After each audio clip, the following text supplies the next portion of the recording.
것들을 역사하는데, 성령의 바람이, 성령의 불같은 성령이 여러분의 삶 속에서 임하셔서 여러분의 삶은 정말 따뜻한 성령님을 통해서 역사되어지는 놀라운 일들이 넘치시기를 소망합니다.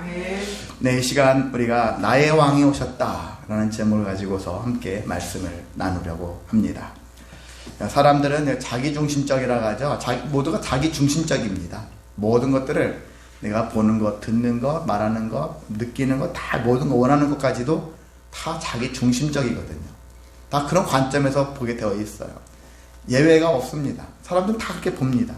그렇게 보기 때문에, 그래서 여러 가지 세상에 많은 선택을 할 때, 우리가 누군가를 만약에 대통령을 뽑을 때, 시장을 뽑을 때, 이런 선택도 나에게 유리한가, 그런 관점에서 많이 뽑게 되어 있죠. 부자 입장에서, 가난한 사람 입장에서 또 뽑게 되어 있고, 처한 입장에서, 자기 입장에서 자기 중심적인 마음을 가지고서 선택을 하려고 하는 것이 사람들의 심리입니다. 그 자체가 나쁘다라고는 할 수 없지만은, 근데 때로는 우리가 하나님을 믿는 일, 그리고 또 의로운 일을 할 때도, 선한 일을 할 때도 자기 중심적인 생각을 가지고 할 때가 있다라는 거예요. 그래서 교회 안에서 분란이 일어날 때가 있죠. 왜 그렇습니까?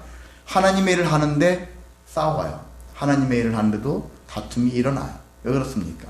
자기 중심적인 생각을 가지고서 접근을 하니까. 하나님의 이름을 가지고, 하나님의 마음을 가지고 했다면은 그렇게 싸울 일이 없는데, 그런 자기 중심적인 생각이 이기적인 마음으로 표출될 수밖에 없다는 것입니다.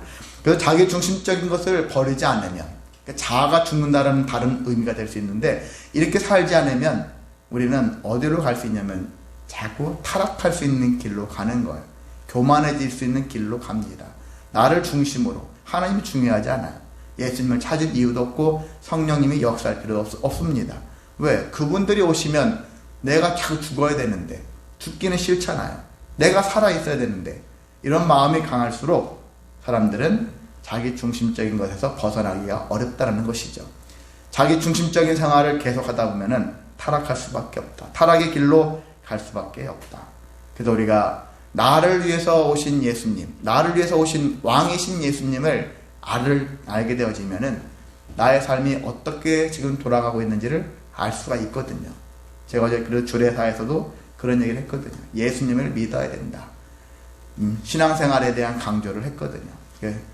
많은 사람, 거의 안 믿는 사람들이 많거든요. 신부 쪽은 거의 안 믿는 집안으로 알고 있는데, 그래도 제가 주례할 때 좋은 얘기만 하는 것이 아니라, 사실 좋은 얘기죠. 예수님 믿으라는 얘기야. 복 받으라는 얘기인데, 복 받는 얘기인데. 그래서 가감없이 말씀을 선포를 했습니다. 예수님을 믿어야지만이. 예수님 믿으면 나를 알고 내가 어떻게 사는지, 왜 사는지, 누구를 위해 살아가야 되는지를 알 수가 있으니까. 그럼 삶의 목표가 생기고, 목적이 생기고, 살아갈 이유가 생기고, 예수님을 알면은 내 인생이 그런 의미가 있다는 얘기죠. 예수님 없으면은 단지 돈 많이 벌어야지, 그래서 내가 떵떵거리고 살아야지, 그냥 돈 많으면 행복할 줄 알았는데 그렇지 않다라는 거죠. 없는 것보다 있는 게 나아요. 그런데 목적이 거기에 있으면 인생이 허물어진다는 얘기죠. 의미 없는 인생이 될 수밖에 없는 것입니다. 그래서 정말 하나님이 이 땅에 예수님이 보내셨잖아요. 보내셨는데 왜 보내셨을까를 우리가 기억한다면은, 그것을 기억하고 그것을 통해서 온전한 믿음을 갖게 되어지면은 우리가 인생살이를 제대로 살아갈 수 있다는 것입니다. 그렇게 되시기를 소망합니다. 오늘 예수님에 대한 얘기를 계속 진행합니다. 예수님은 이 땅에 오셔서 30세까지 특별히 나타나지 않았죠. 12살 때, 아기 때, 12살 때 그냥 옛날 과거가 살짝 성경에 보였을 뿐이고, 그 이후의 사건에 대해서는 아무 얘기가 없어요. 그래서 어느 날 갑자기 딱 세상 사람들 봤을 때는 나타났죠. 나타났는데 3년여 동안 제자들을 이제 모으면서 특별히 12명의 제자를 필두로 해서, 12명만 있는 건 아니에요. 제가 어릴 적에는 중고등학교 때는 12제자 해가지고 그때 막 성경 공부 특별히 하지는 못했을 당시인데, 그때 기억에는 예수님의 제자는 12명밖에 없어. 근데 나중에 보니까 그게 아닌 거예요. 예수님의 제자는 12명 말고도 많아요. 딸린 근데 주목도로 봤었을 때는 12명, 특정해서 12명, 우리가 베드로를 비롯해서 12명이 있지만은 그 외에도 많다라는 거예요. 수많은 사람들이 무명의 이름으로 막 섬기는 거죠. 이제 그러한 섬김의 일들이 있었을 때 예수님이 진짜 3년여 동안 3년이면 딱 할 수는 없는데 성경을 연구해 보니까 뭐 예수님이 행적이 한 3년 정도 된다라는 것을 학자들이 판단을 해서 3년이라고 얘기하는 거예요. 그래서 3년여 동안 천국 복음을 전하셨죠. 마태복음 4장에 보면은 예수님이 천국 복음을 전하셨다, 가르치셨다, 그런 얘기가 나와 있어요. 그렇게 했고 병든 자, 귀신 들린 자를 쫓아내셨다, 가르치시고 복음을 전하시고 고치시고 회복시키시고 이런 사역을 하셨는데, 그 사역을 구약에 있는 메시아 사역 보면은 메시아가 오셔서 그렇게 한다라는 거예요. 근데 예수님이 그런 사역들을 보이셨다는 것을 볼 수 있습니다. 그런데 3년 동안 시간이 지난 다음에 충분히 무르익었어요. 예수님에 대한 흔히 인기가 하늘을 막 치솟고 있는 그 상태가 예수님의 입장에서는 나의 마지막 때다라는 거예요. 화려한 피날레를 어떻게 하냐? 흔히 말해서 여기에 티아라를 쓰는 거 있잖아요. 왕관을 탁 쓰는, 그래서 내가 진짜 세상의 왕으로 딱 등극하는 것이 우리는 최고 정점이잖아요. 근데 예수님은 그걸 생각하지 않아요. 나의 십자가에 못 박혀 어떻게 보면 비참하게 죽는, 이게 나의 피날레예요. 마지막, 나의 마지막. 예수님이 그리는 마지막은 이거라는 얘기죠. 제자들이 그리는 생각은 왕관을 쓰는 거예요. 그리고 우리는 그 옆에서 임금님 이렇게 하는 것이, 제자들이 그린 시각과 예수님이 그린 것이 다르다는 얘기죠. 자, 그래서 아직 자기 중심적인 생각에서 벗어나지 못한 제자들은 예수님을 섬기면서도, 예수님이 그렇게 말씀을 하셨는데도 불구하고 자기 중심적인 생각을 못 벗어났어요. 그때까지 말고 제자들이. 그래서 예수님이 왜 오셨고 왜 죽으셔야 되는지, 왜 부활하시는지 몰라요. 알려고 하지도 않습니다. 지난주에 16장, 요한복음 16장 말씀을 함께 나눴지 않습니까? 요한복음 16장 5절에 그런 말씀이 있어요. 너희 중에 나더러 어디로 가고 어디로 가는지 묻는 자가 없다. 차마 속에서는 묻고 싶은데 말을 못할 수도 있죠. 왜? 듣고 싶지 않은 말들이 나올 수 있을 것 같아서.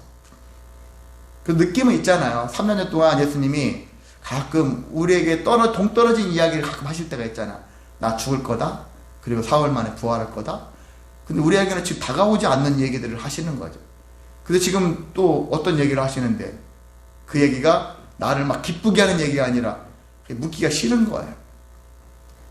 그러니까 관심도 없는 것도 있고요, 뭔가 묻고는 싶은데 설마 입이 떨어지지 않는 거죠. 그런 상황. 그래서 이 제자들이 왜 그렇습니까? 자기 생각에 머물러 있으니까. 내 생각, 내 앞날의 것들이 더 우선이니까. 그러니까 차마 예수님께 구체적인 자세한 것들을 묻지를 못해요. 물을 수 있는 역량도 아직 안 되니까. 그런 상태에 있습니다. 자, 아직은 철이 좀 덜 들은, 덜 성숙한 제자. 어떻게 보면 예수님이 내 제자들이 이제 막 성숙이 무르익었을 때 내가 피날레를 잡을 수 있을 것 같았었는데, 진짜 수제자부터 시작해서 아직도 다 미성숙해요. 좀 미약해요. 그런데 그 상황, 그럼에도 불구하고 예수님은 내 때가 되었다, 죽을 때가 되었다, 그렇게 생각하시고 당신의 계획대로, 당신의 계획보다는 하나님의 계획이 있죠. 하나님의 뜻대로, 하나님의 계획대로 그 순환을 예고하신 대로 움직이셨습니다. 자, 그 첫 발걸음이 예루살렘 가기 직전에 어디 머무르셨냐면은 베단이라는 곳에 머무르셨어요. 베단이라는 것은, 베단이라는 이름의 뜻은요, 우리가 그 빈민촌을 얘기해요. 빈민의 집이라는 뜻을 갖고 있고요. 한번 빈민촌, 가난한 사람들. 예루살렘으로부터 한 6km 정도 떨어져 있어요. 참고로 여러분의 그 집에 구단지에서 여기까지 2.3km 정도 떨어져 있어요. 2.5km 정도. 그런 이유가 좀 더 떨어져 있는, 그렇죠. 예루살렘에서 그 정도 떨어져 있는 거리죠. 자, 6km, 그 두 배 정도 더 떨어져 있는 거리에 베다니가 있는데, 일종의 이렇게 생각하시면 됩니다. 서울에서 살고 싶은데 좀 돈이 안 돼, 형편이 안 돼. 그러면 서울 인근의 사람들이 밀려서 가잖아요. 주변에서. 이제 그런 것 같이. 여기에, 그래서 이 광야 언저리에서, 예루살렘에서 도시에서 제일 중요한 핵심된 도시에서 조금 밀려나서 그 언저리에 자기들끼리 촌락을 형성해서 마을이 형성되어 있는 그런 모습이죠. 자, 근데 예수님이 베다니를 엄청 좋아하셨어요. 그 성경에 보면은 다른 지역보다 제일 좋아하는 지역이 베다니라는 지역이에요. 빈민촌을 뭐가 좋다고. 부자가 여러분 다 다니다 보면은 도시 보잖아요. 야, 저기 송도 가면 송도 와 이제 화려하다. 나 여기 살고 싶다. 그러잖아요. 근데 저는 거기다 보면 별로 안 가고 싶어요. 도시가 너무 막 삭막한 것 같아요. 자연이 없는 거고 건물만 있는 것 같아요. 이런 느낌이 드는 거죠. 예수님도 그런 것 같아요. 예수님도 베다니를 좋아하셨는데 베다니에 유명한 사람들이 성경에 많이 나왔던 사람들 중에 누가 있습니까? 나사로. 아시죠? 죽었다 살아난 나사로. 나사로가 오라버니고 그 동생들이 누구죠? 마리아랑 마르다. 3남매가 있었었잖아요. 그러다 보니까 예수님을 엄청 잘 섬기는 사람들이 거기에 많이 있었어요. 예수님을 엄청 환호하는 그런 사람들이 있었고, 그리고 예수님은 어떻게 보면 다른 곳에 가셔서 지칠 수 있죠. 힘들 수도 있어요. 그럴 때 베다니에 가서 종종 쉬시기도 했고 다시 충전을 했던 곳이 베다니라는 곳입니다. 그래서 여러분도 가끔 그런 것이 필요합니다. 살면서 때로는 쉬고 싶은 곳이 있잖아요. 남들이 봤을 때는 거기서 쉰다고 의아할 수 있지만 때로는 그곳에서 나만의 쉼의 장소가 필요하고 충전의 장소가 필요할 수 있습니다. 예수님도 그렇게 하셨잖아요. 자, 그런 가운데 예수님은 얼마 되지 않은 전에 나사로가 죽었다는 소식을 듣고 여기에 오셔서 나사로를 살렸어요. 근데 나사로가 잠깐 죽었다가 죽은 지 몇 시간 만에, 그게 아니라 나을 때 될 때까지 고의로 예수님이 안 갔어. 전가를 들었어요. 나사로가 죽었다는 소리를. 지금 죽어가요. 빨리 오세요. 누가 밖에 보냈어요. 그런데 예수님이 일부러 안 갔어요. 완전히 죽을 때까지. 그게 참 독특하시죠? 죽기 전에 가면은 아이고 저 예수님이 살린 거 아닐 수 있어. 이런 것이 있으니까 완전히 죽을 때까지. 그래서 하나님의 영광이 드러나기 위해서 일부러 안 가셔요. 한 며칠 더 머물다가 가셨어. 나흘 나사로가 죽은 지 나흘 됐고, 그런데 예수님이 나사로에게 있는 무덤에 가는 거예요. 그러니까 마르다가 가봤자 이미 죽었는데, 이미 냄새나요, 냄새.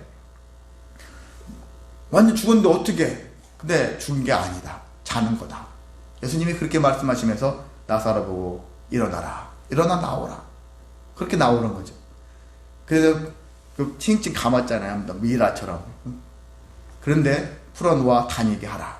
예수님이 그렇게 말씀하셨고 나사로가 살아났어요. 동네 사람들이 몇 사람만 집안에서 조작질을 한 게 아니잖아요. 동네 사람들이 그 베다니라는 동네에서 다 알잖아요. 소문이 쫙 퍼지지 않습니까? 이건 진짜 기적 중에 기적인 거예요. 잠깐 죽었다 깨어날 수는 있어요. 저도 옛날 뇌진탕으로 잠깐 진짜 몇 시간 동안 사실 죽은 거죠.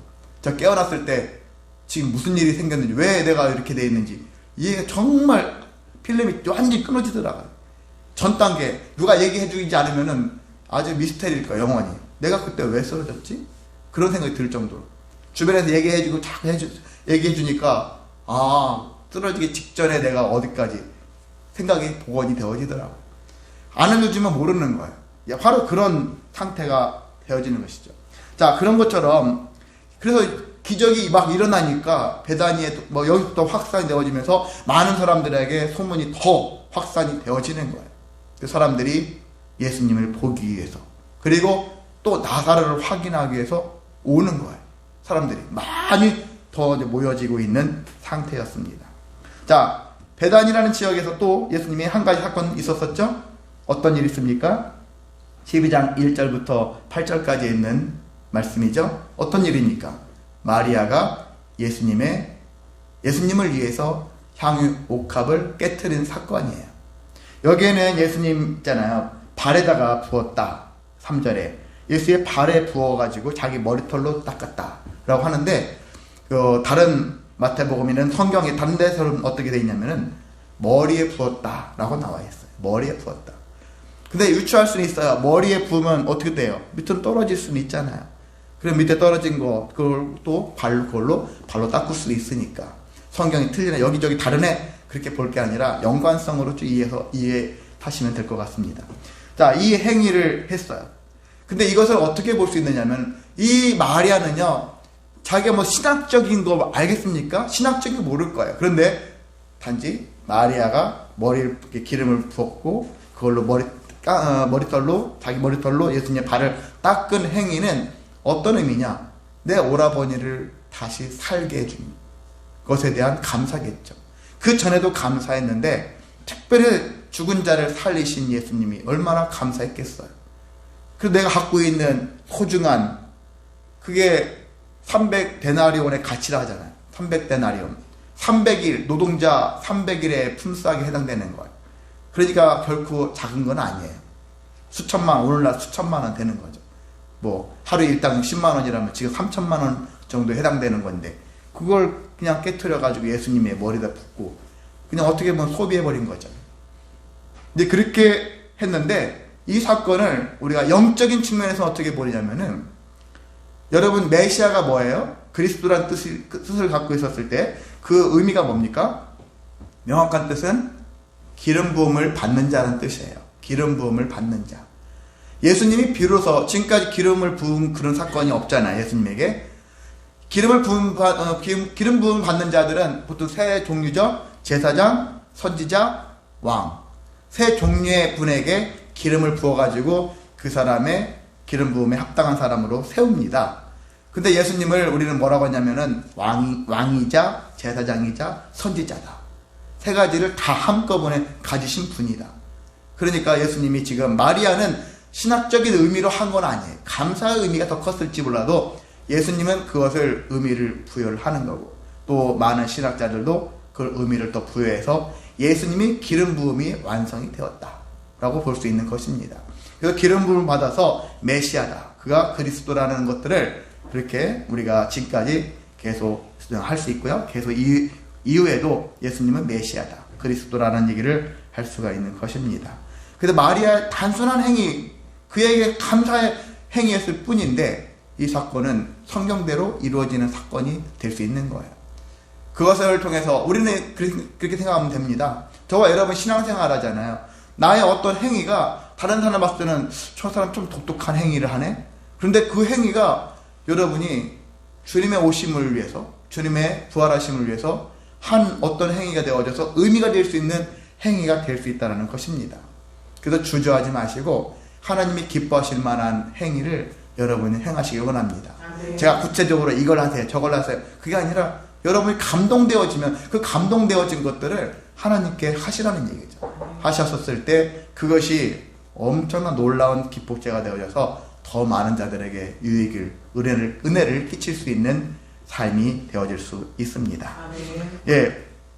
근데 여기 그 300데나리온의 가치라는 얘기는 가룟 유다 때문에 알게 되었잖아요. 가룟 유다가 이 마리아 행동을 어떻게 합니까? 제지를 하고 뭐라 하잖아요. 비난을 해요.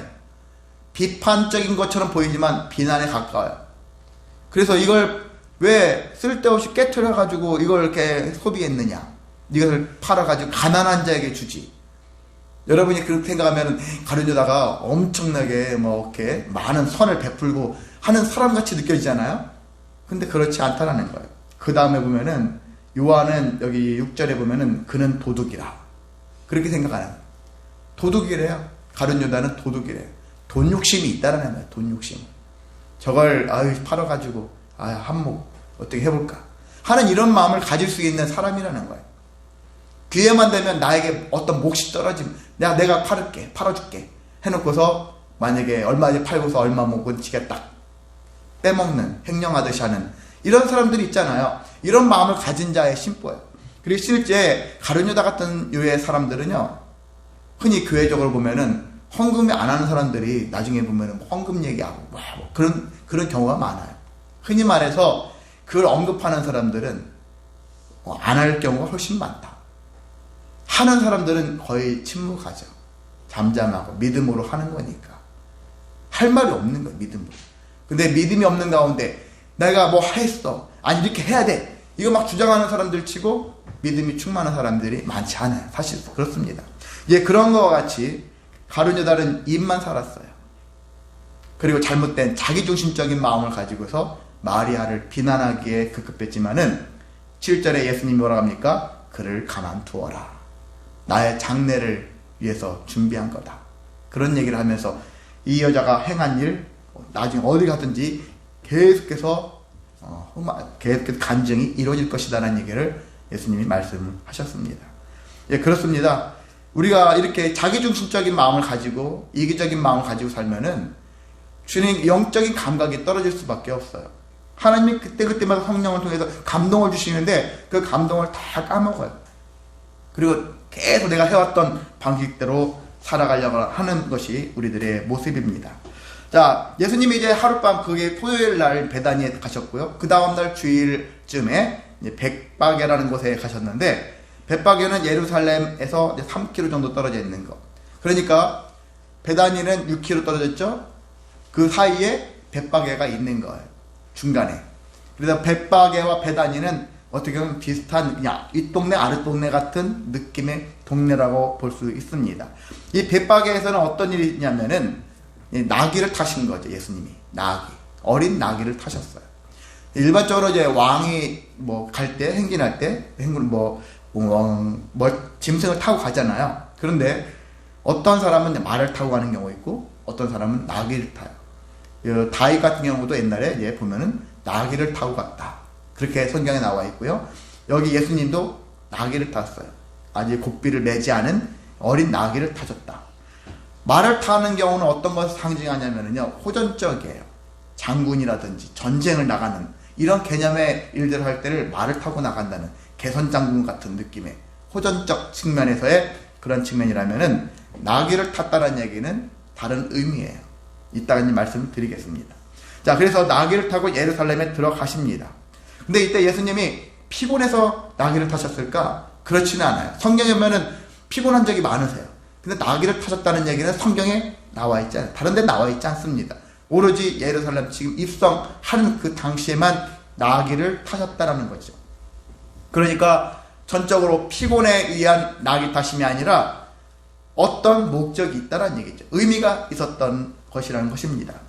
자, 이것을 왜 나귀를 타셨을까? 그냥 간단하게 한 줄로 얘기하면은 세상에 왕이 오셨다라는 것을 알리기 위해서 나귀를 타셨다라는 것입니다. 자, 그래서 우리는 오늘 제목처럼 나의 왕이 오셨는데, 이 왕으로 오셨는데 어떤 왕으로 오셨을까라는 것을 한 4가지 측면에서 말씀을 간단하게 나눠보려고 합니다. 첫 번째는요, 성경대로 오신 왕이다.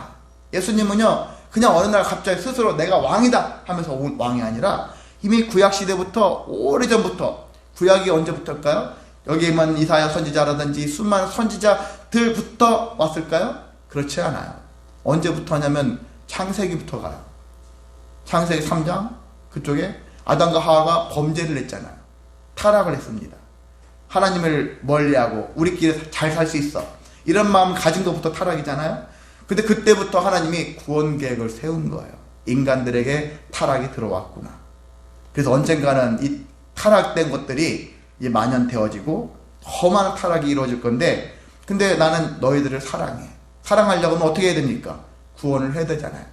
구원 계획을 그때부터 세우신 거죠. 그러니까 하나님의 구원의 역사는 아주 2000년 전, 3000년 전이 아니라 훨씬 아주 우리가 알 수 없는 엄청난 오래된 때부터 이루어졌다는 얘기죠. 아담과 하와의 타락이니까 엄청나게 오래전부터 하나님의 계획이 있다라는 거예요. 제 생각이 아닙니다. 여러분, 창세기의 아담과 하와 사건을, 이 이후의 사건들을 하나님이 기술해 놓으신 그 말씀을 읽어보세요. 너희들을 구원하려고 한다.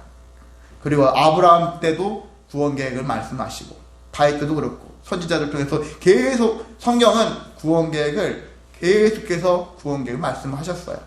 그래서 구약의 내용들은 다 구원 계획이에요. 하나님의 구원 계획. 장차 너희를 위해서 메시아를 보낼 거다 라는 것에 대한 말씀을 계속 하신 것이고, 그래서 예수님이 오신 것은 그냥 어느 날 갑자기 뚝 떨어진 게 아니라, 갑자기 나타나서 내가 너를 구원할 거야가 아니라 이미 성경대로 예언된 대로 오신 왕이라는 거예요. 예언된 왕. 예고대로 오신 왕이다. 그래서 우리가 예수님을 믿을 수 있었다는 얘기죠. 하나님의 계획으로 말미암은 그 성경대로 오신 왕이기 때문에 믿을만하다. 그래서 우리는 성경대로 오신 왕을 믿어야 되고요. 특별히 예수님이 스가랴 보면 9장 9절에 여기 성경에 여러분 보면은 기억 해가지고 나오는데 제일 아래쪽에 스가랴 9장 9절 나오죠. 기억. 거기 보면은 스가랴 9장 9절 예수님이 나귀를 타고 오신다. 이것도 성경대로 오는 거예요. 어떻게 오실 거냐? 오시는 방법까지도 성경에서 기록되어 있는 거예요. 예수님이 어떤 식으로 그냥 하나님이 계획해가지고 구원자 보내신데 이렇게 하면 누가 구원자냐? 그럴 수 있잖아요. 근데 어떻게 해서 오실 거야? 그런 것까지도 구약에 있는 성경에서 말씀하고 있는 거예요. 그러니까 이분은 한마디로 빼박이다 하잖아요.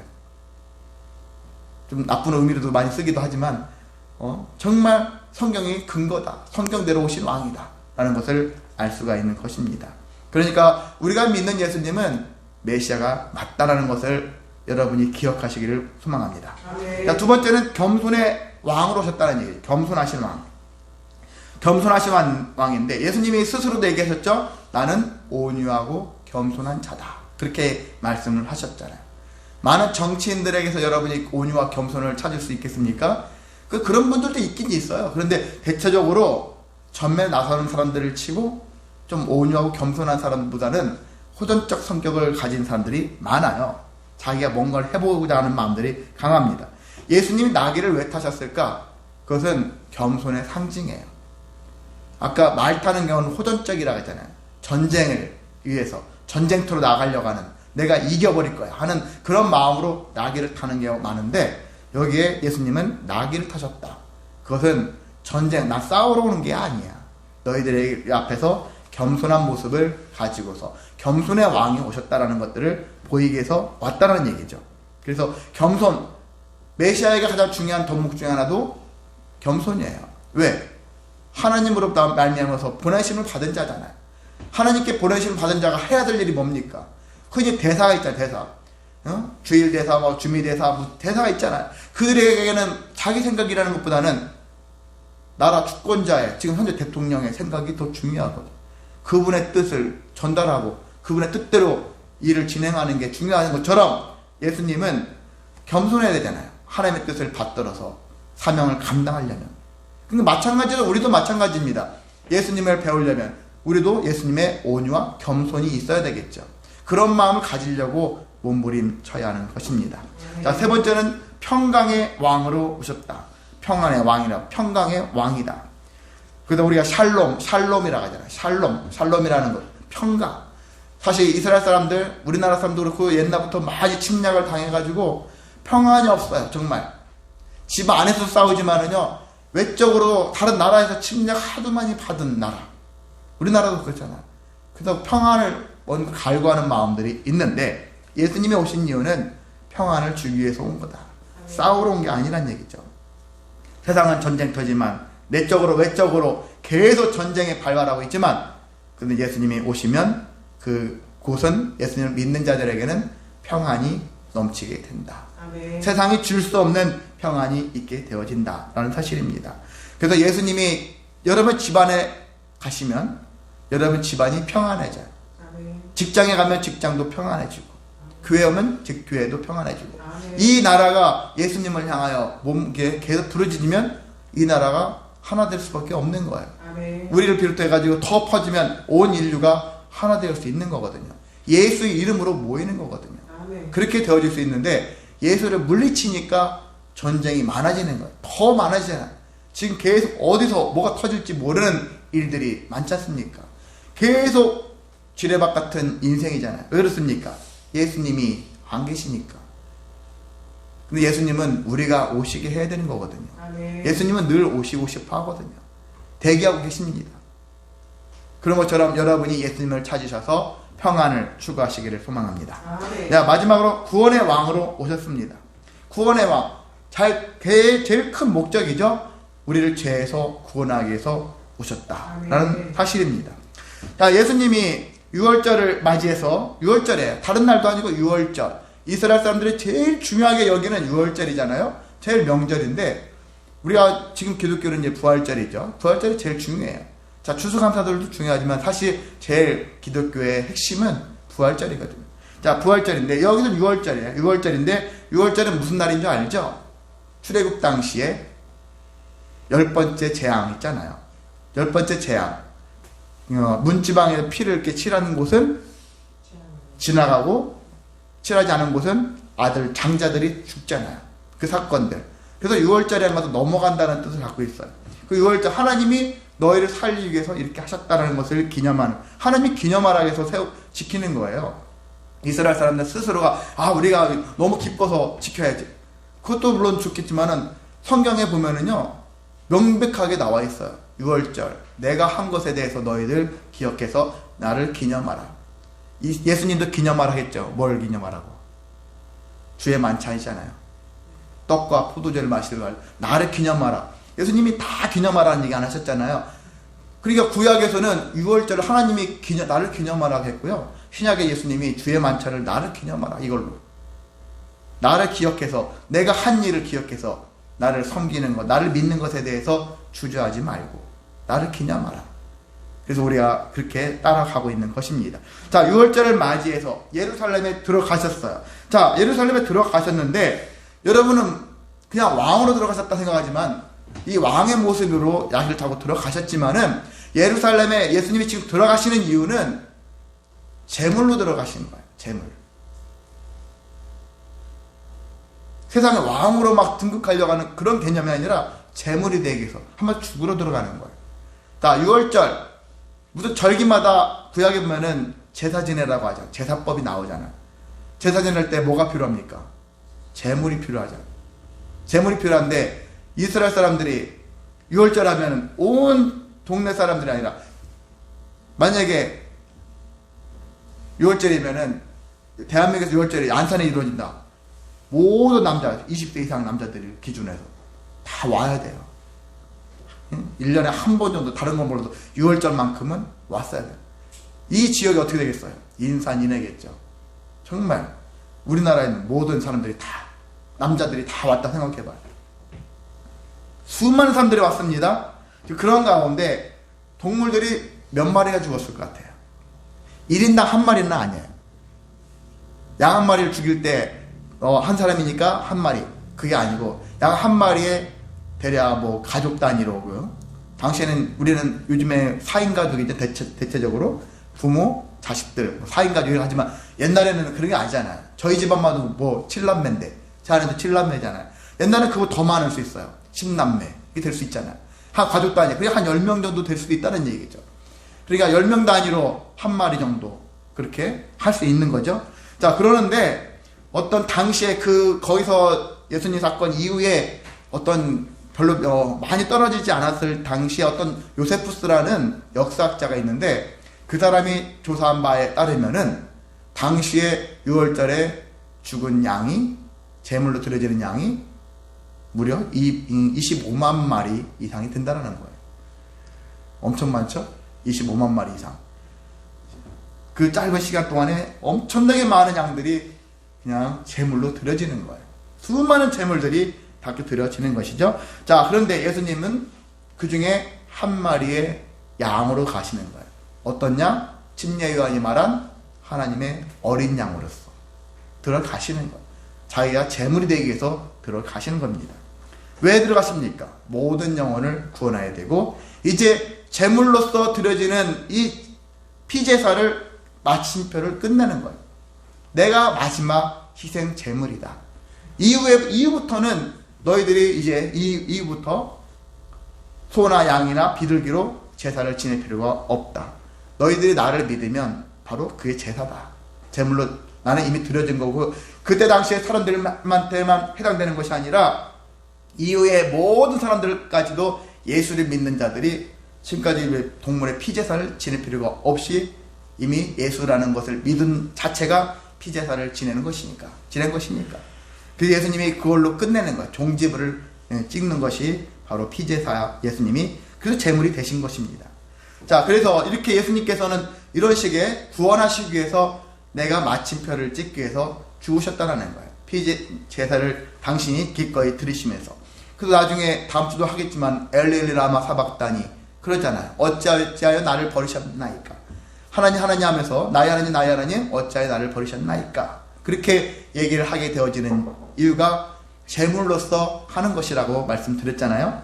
예전에 예수님이 여기 보면 말씀들을 보면은 나의 하나님 나의 하나님 하나님이 하나님께 하기보다는 내 아버지께서는 내 아버지 하나님은 이런 식으로 아버지라는 말을 했다라는 거예요. 했는데 유일하게 아버지라는 말을 싹 빼고 하나님만 언급한 것은 십자가에서 유일한 거예요. 왜 그랬습니까? 이제는 아버지와 아들의 관계로서 내가 여기 십자가에 달려있는 게 아니거든. 나는 지금 재물이에요. 재물인데 재물과 하나님이 아버지와 아들의 관계는 아니잖아요. 재물의 관계니까. 그래서 나의 하나님이 되는 거예요. 하나님이 되는 거죠. 뭔가 이제 아들과 아버지의 관계가 빠지고 재물과 하나님과의 관계니까 나의 하나님 그렇게 외치면서 나 왜 나를 버리셨나이까. 그런 외침을 하시면서 돌아가셨는데 그렇습니다. 구원하기 위해서 이 땅에 오신 왕으로 오신 분이었다. 구원의 왕 누구죠? 예수님이다. 그래서 그 예수님을 우리가 믿어야 하는 것입니다. 예수님이 성으로 들어가실 때 백성들은 종려나무를 했었죠. 제 아내가 이거 가지를 꺾어가지고 여러분 손에 다 들려주면 어떻겠는가. 그래서 괜히 식물만 잘라버리고 쓰면 뭐하니까 말자고 했는데 나중에 기회가 된다면 한 번쯤은 잘라가지고 여러분의 손에 들고서 했으면 좋겠다는 생각을 해보기도 합니다. 자, 종려나무 가지가 있었는데 그 종려나무 가지로 사람들께 환영을 했고요. 어떤 사람은 옷이자 또한 이불이 될 수 있는 자기 옷을 탁 펼쳐가지고 거기에 가게끔 하셨다는 얘기죠. 그러면 사람들이 외칩니다. 호산나 다윗의 자손이여 찬송하리로다 주의 이름으로 오시는 이여. 주의 오시는 이여, 여기는 주의 오시는 이여 했는데 누가복음 19장에 보면 주의 이름으로 오시는 왕이여 라고 왕으로 사람들이 묘사를 하고 있습니다. 가장 높은 곳에서 호산나 이렇게 외치는데 여러분 호산나라는 뜻이 무엇이라고요? 지금 구원하소서. 근데 호산나라는 것은 한 글자가 아니에요. 한 단어가 아니에요. 두 개가 합친 거예요. 호산과 호시아라는 말과 나라는 말이 합친 것이 호시아나. 그래가지고 호산나가 이렇게 되어진 건데 호시아가 뭔 뜻이냐면 구원하소서. 나라는 것은 지금이에요. 지금 호시아 나를 구원하소서. 지금 구원하소서. 그런 뜻이거든요. 지금 나를 구원하달라. 그렇게 외치고 있는 것입니다. 여러분도 지금 그래도 절박함이 있는 거예요. 신앙생활은요 절박함 가지고 하는 거예요. 순간순간 남들은 별것도 아닌 것 같은데도 그거 가지고 절박해져야 돼요. 작은 일 가지고도 큰 일 생길 때만 절박하는 것이 아니라 작은 일까지도 절박해질 필요가 있습니다. 절박함 가지고 나를 구원하소서. 나를 구원하소서. 내 육체가 어디 아프면 그것도 구원하소서. 내 가족에 문제가 생겨도 구원하소서. 다 구원하소서. 계속 구원의 왕 오셔서 나를 구원하소서. 이런 마음을 가지고 임해야 하는 것입니다. 다윗의 자손이라는 말도 단지 사람들은 정치적인 것들을 염두에 두고 했을지도 모르겠어요. 다윗이 40년 통치하고 그 이어서 솔로몬이 40년 통치했거든요. 80년 동안에는 이스라엘 나라가 세워진 이후로 80년인 정말 성대하는 그런 엄청 평안의 시간들이었어요. 제일 살기 좋았을 때다. 그렇게 얘기를 하거든요. 이때처럼 다윗과 같은 왕이 와가지고 우리를 평안하게 해줬으면 하는 마음을 가지고 사람들은 그렇게 했었지만은 사실상 다윗의 자손의 의미 안에는 신학적 의미는 메시아, 다윗의 후손으로 오신 메시아, 그런 이스라엘 사람들이 오랫동안 기다려왔던 메시아를 상징할 수 있는 것이고요. 계속해서 주의 이름으로 오시는 왕도 마찬가지죠. 죄와 사망으로부터 해방시킬 수 있는 왕, 그 왕을 얘기하고 있습니다. 자, 그러는 가운데 이들을 해방하는 자들이 있죠. 바리새인 같은 사람들은 사람들한테 막 예수님을 연호하고 환영하고 하는 행위가 못마땅한 거예요. 왜? 모든 것들을 인기가 다 저쪽으로 흘러 넘가니까 시기심이 나는 거예요. 그 꼴을 못 보는 거예요. 그래서 심지어 어떤 사람은 예수님 보고 뭐라 하는 거야. 저 사람 좀 입 좀 다물게 해달라고, 좀 조용히 해달라고, 아 정말 시끄러 죽겠네, 뭐 이렇게 하는 거예요. 그럴 때 예수님이 뭐라고 할 거예요? 야 여러분 좀 조용히 좀 하세요. 아 조용히, 나 이런 거 싫어. 그렇게 하셨을까요? 평상시에는 하지 말라겠어요. 여러분 성경을 마태복음, 마가복음 이런 게 읽다 보면은요, 처음엔 예수님을 막 뛰어올라가는데 예수님이 말하지 마, 조용히 해, 하지 마, 아직 때가 이르지 않았어, 못하겠거든. 근데 지금은 뭐라고 합니까? 예수님이 바리새인이 그렇게 얘기했는데 예수님이 뭐라고 하냐면, 이들이 소리 지르지 않으면 돌들 보고 소리 지르라 할 것이다. 지금은 소리를 질러야 된다는 거야. 부르짖어야 한다는 거야. 왕을 환영해야 한다는 거야. 해야 되는 시간인데 너희들은 그걸 방해하고 있다. 지장을 주고 있는 거야. 이 열렬한 환영하는 행사를 지장을 주고 있는 거예요. 누가복음 19장 40절에 그렇게 나와 있어요. 돌들 보고 소리 지르게 할 것이다. 그렇게 예수님이 얘기하시는 것처럼 환영할 때는 환영해야 되는 거예요. 우리에게 성경대로 오신 왕, 겸손의 왕, 평강의 왕, 구원으로 오신 우리 왕을 우리는 열렬하게 환영해야 되고, 절박함 가지고 부르짖어야 돼요. 호산나, 호산나. 이와 같은 마음을 가지고 살게 되어지면, 그래서 우리가 신앙생활하면서 나도 모르게 내가 가룟 유다나 아니면 바리새인이나 다른 제자들, 성숙하지 못했던 이 제자들처럼 자기중심적인 것, 이런 마음으로 살면은 신앙에 성장하지 않고 예수님이 오신 그 비밀을 알지 못하고 예수님이 어떤 분인지를 몰라요. 영원히 모를 수 있어요. 교회는 수십 년 다니고 죽을 때까지 다녀도 무슨 분인지를 모를 수 있어요.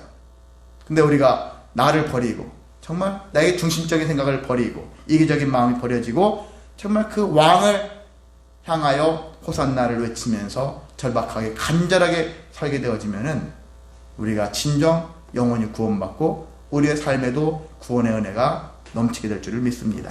그런 삶을 살아내시고 이 한 주간도 고난주간을 통해서 그렇게 그런 왕으로 주님이 오셨다는 사실을 믿으셔서 믿음의 열매를 맺는 복된 한 주간 되시기